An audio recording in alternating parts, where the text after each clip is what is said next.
Minhaj, someone we haven't really heard from in a while. Um, are we overrating him? Are we overrating Hasan Minhaj? Like, I'm being honest, right? I feel like we do this as, you know, people. Let's take a look at this. I'm a South Asian American. I don't necessarily have that much representation in the media right now. Am I? And I had to examine this the other day. I was like, do I give Hasan Minhaj a lot of passes? Do I overrate Hasan Minhaj because he's one of maybe 3 people on TV right now who's like mainstream and like lit? Do I overrate him? And the answer is probably. Honestly, yeah.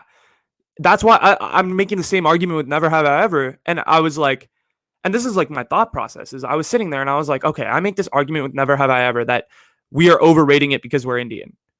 But I'm like, holy shit, we do the same thing with Hasan. Like, we literally are doing the same thing with Hasan Minhaj.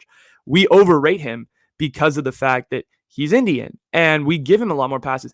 Despite that, let me list all the good things he's done. Homecoming King was great. I don't think that show is overrated. I actually think not enough people talk about it. You know, it was something that was popular way back in the day, like 4 or 5 years ago when it came out. But now, like, people are like, oh, it just kind of happened. But that's, the normal media cycle. But I do agree. Homecoming King is great. Homecoming King was fantastic. And he fully deserves all the praise he gets. Patriot Act, though?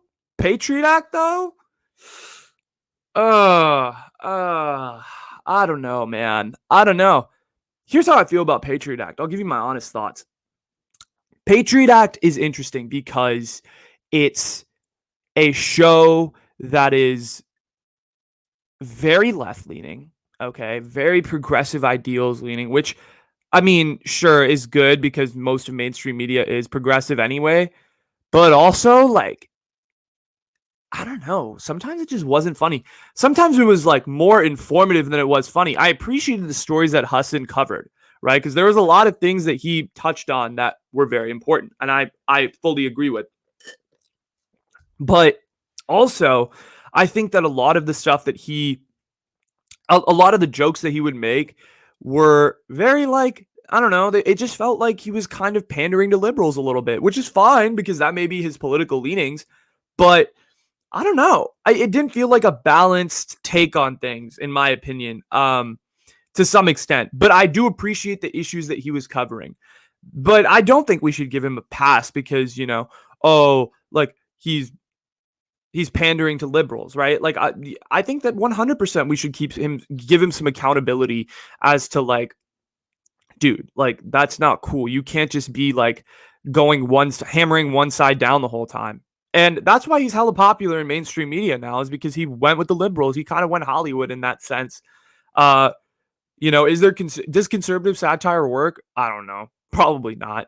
But I mean, I would have appreciated if he'd kind of, said, I get it to the other side once in a while, but it felt like it was very much like his own version of the Daily Show. Do I appreciate what he's done for other comedians? Absolutely. Am I saying that he's bad? No, not in any means. I'm just saying that we as Daisies should not necessarily just go along with everything that he does. There are reports on Patriot Act that there are several women who basically reported that it was a toxic working environment. Is it due to Hasan Minhaj? We don't know that. But I think, that's like one criticism. I feel like we let a lot of things slide because these guys are our beacons of representation, but they should also be, criticized fairly, in my opinion, is how I feel about it. And that's why I'm saying, like, have we overrated Hasan Minhaj? The answer is maybe a little bit, probably not a lot, but maybe a little bit. I have biases too. I let a lot of things slide with Hasan for a while. But I go back and I think about it and I'm like, maybe that's something that, wasn't necessarily the best. Maybe that joke was a little left-leaning. Maybe the whole show is a little left-leaning in general. But yeah, I mean, I'm still going to go see him live in San Francisco when he comes to do the King's Gesture. Absolutely. I'll be there. So, it's not like I hate him. I don't hate Hasan Minhaj, and I don't mean to make this topic as like a hateful topic. I'm just saying that I feel like every ethnic group does this, because we have so little representation in Hollywood that we kind of latch onto our beacons of representation and think that they can do no wrong. When in reality, that they can. They're normal people. They're celebrities, and they shouldn't be, immune to criticism. That's my point. So that's all I'm going to say about Hasan Minhaj.